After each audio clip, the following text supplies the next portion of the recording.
لگا، یعنی 14 فروری کو ویلنٹائن ڈے کے طور پر منایا جانے لگا۔ اب اس میں ہوتا کیا ہے، اس میں صرف اور صرف پیار محبت کا اظہار، گلاب کا پھول دینا اور اس کے بعد اپنے محبت کا اظہار کرنا، اور اس کے آگے بڑھ کر کے کیا کیا ہوتا ہے وہ سب ہم آپ جانتے ہیں۔ دیکھیے، پیار محبت کرنا، اپنے دل میں کسی کی محبت رکھنا، اس کا اسلام دشمن نہیں ہے۔ قرآن کی ایک آیت ہے سورہ بقرہ کی، آپ اس آیت کو سمجھیے۔ ہم لوگ دقیانوس قسم کے لوگ نہیں ہیں کہ آپ کو پیار محبت سے روکیں گے، اس سے روکنا ہمارا کام نہیں۔ سورہ بقرہ کے اندر اللہ رب العالمین نے فرمایا کہ وَلَا جُنَاحَ عَلَيْكُمْ فِيمَا أَرَّدْتُمْ بِهِ مِنْ خِطْبَةِ النِّسَاءِ أَوْ أَكْنَنْتُمْ فِي أَنفُسِكُمْ۔ اس کا ترجمہ آپ پڑھیں گے تو بڑا عجیب آپ کو لگے گا کہ اللہ تعالیٰ ایسی بات کر رہا ہے، لیکن ہاں اللہ تعالیٰ نے ایسی بات کہی کیونکہ اللہ تبارک و تعالیٰ، یہ اسلام پیار محبت کا دشمن نہیں ہے۔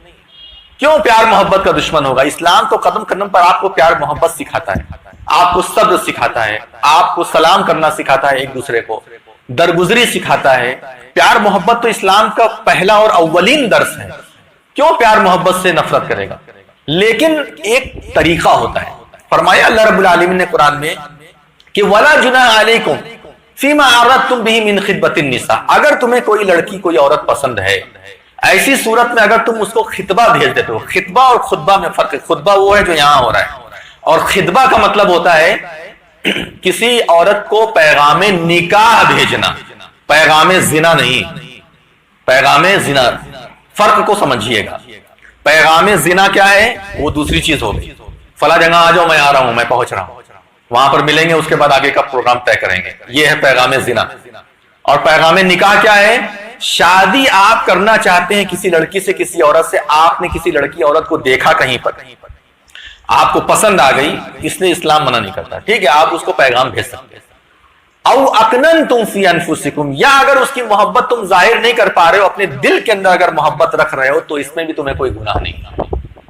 اسلام میں اس پر کوئی بھی بندش نہیں ہے، کوئی بھی پابندی نہیں ہے۔ اگر آپ کو کوئی رشتہ پسند آ رہا ہے، آپ اس کے لیے پیغام بھیج سکتے ہیں، آپ اس کے ماں باپ کے پاس پیغام بھیج سکتے ہیں، بھائی بڑا ہے تو بھائی کے پاس پیغام بھیج سکتے ہیں، بس اتنا کر سکتے ہیں۔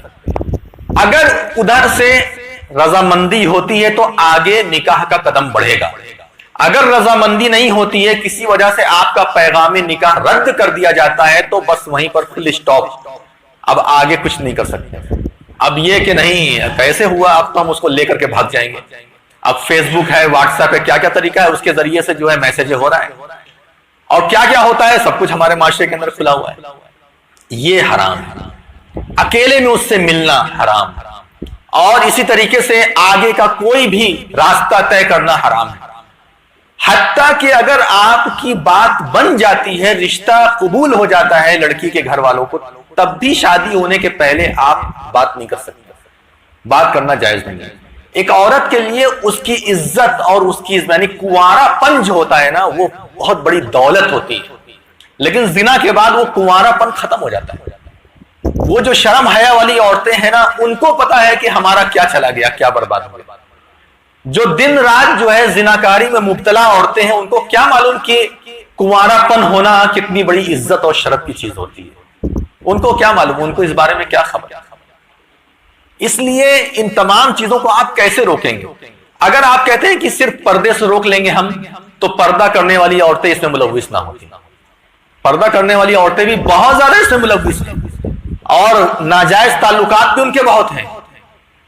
اس میں آپ کو کیا کرنا ہے، کیا اصل ہے؟ وہ اصل یہی ہے کہ آپ اسلام کے بارے میں انہیں جب تک نہیں بتائیں گے، جب تک انہیں پورا واضح طور پہ طریقہ نہیں بتائیں گے کہ دیکھو زنا یہ چیز ہوتی ہے، اس کا یہ نقصان ہے، اسلام کی نگاہ میں اس کی یہ پاداش ہے، وغیرہ وغیرہ، جب تک آپ ان تمام چیزوں کو نہیں بتائیں گے، تب تک آپ سمجھ جائیے کہ آپ اس چیز میں کامیاب نہیں ہو سکتے۔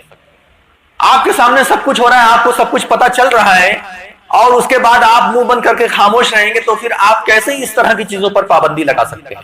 اسی لیے اللہ رب العالمین نے صاف کہہ دیا کہ واللہ لا یستحی من الحق، اللہ تبارک و تعالی حق بیان کرنے سے شرماتا نہیں۔ اگر آپ ہم شرمانے لگیں گے تو ہمارے گھر میں ہمارے بیٹوں کی، ہماری بیٹیوں کی، لڑکیوں کی عزت کو کون محفوظ کرے گا، کون ان کو بچا پائے گا؟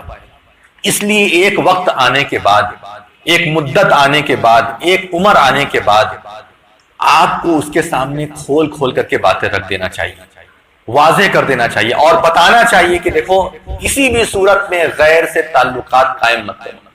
اللہ رب العالمین نے تو یہاں تک قرآن کے اندر کہا ہے سورہ احزاب میں کہ فَلَا تَخْضَعْنَ بِالْقَوْلِ فَيَطْمَعَ الَّذِي فِي قَلْبِهِ مَرَضٌ وَقُلْنَ قَوْلًا مَعْرُوفًا، کہ عورتوں کو یہ کہا کہ جب تم کسی غیر لڑکے سے، غیر مرد سے اگر بات کرو تو سخت لہجہ استعمال کرو، سخت لہجہ، یعنی نرم آواز میں بات نہیں کرو۔ اگر موبائل میں کوئی ادھر سے کسی مرد کی آواز آ رہی ہے جسے آپ نہیں پہچانتے، یا نہیں پہچاننے کا مطلب ہے کہ آپ کے رشتہ دار کے علاوہ ہے، تو آپ اس سے سخت لہجے میں بات کیجیے، یعنی اتنا سخت لہجہ ہونا چاہیے کہ وہ آدمی فوراً فون کاٹے۔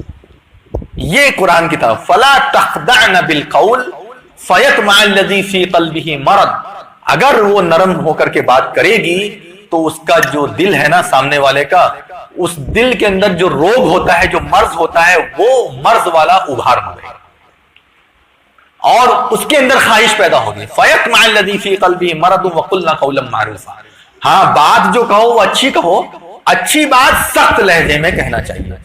اتنا اسلام نے ہمیں سکھایا ہے، اور ہم لوگ غیر مردوں کے ساتھ، غیر لڑکوں کے ساتھ یا غیر لڑکیوں کے ساتھ بہت ہی نرم لہجے میں بات کرتے ہیں۔ یہ وہ طریقے ہیں، میں نے آپ کے سامنے کئی بار کہا کہ اسلام وہ مذہب ہے جو انسان کی فطرت پر بات کرتا ہے۔ اللہ نے ہمیں پیدا کیا، اللہ تعالیٰ ہی جانتا ہے کیسے کیا کرنا ہے، تو ان چیزوں پر ہمیں غور کرنا پڑے گا، اور جب تک ان چیزوں پر ہم غور نہیں کریں گے ہمارا معاشرہ بہتر نہیں ہوگا، اس سلسلے میں ہم کامیابی حاصل نہیں کر پائیں گے۔ اللہ رب العالمین سے ہم دعا کرتے ہیں کہ اللہ تبارک و تعالی ہمارے معاشرے کو پاکیزہ معاشرہ بنائے، اچھا معاشرہ بنائے، پاک صاف معاشرہ بنائے۔ ہمارے گھر کی جو عزتیں ہیں، ہمارے لڑکے، ہماری لڑکیاں، بھائی بہن، اللہ تبارک و تعالی اس کے ذریعے سے ہماری عزت کو محفوظ رکھیں، اور اس کے لیے ہمیں جو ضروری کام ہے وہ کام کرنے کی توفیق عطا فرمائیں۔ اللہ تبارک و تعالی ہم تمام لوگوں کے گھروں میں رہنے والے مرد عورت کو صحیح سمجھ عطا فرما، صحیح سوجھ بوجھ عطا فرما، تاکہ وہ اپنے مستقبل کا صحیح فیصلہ کریں، اپنے دین پر صحیح طور پر قائم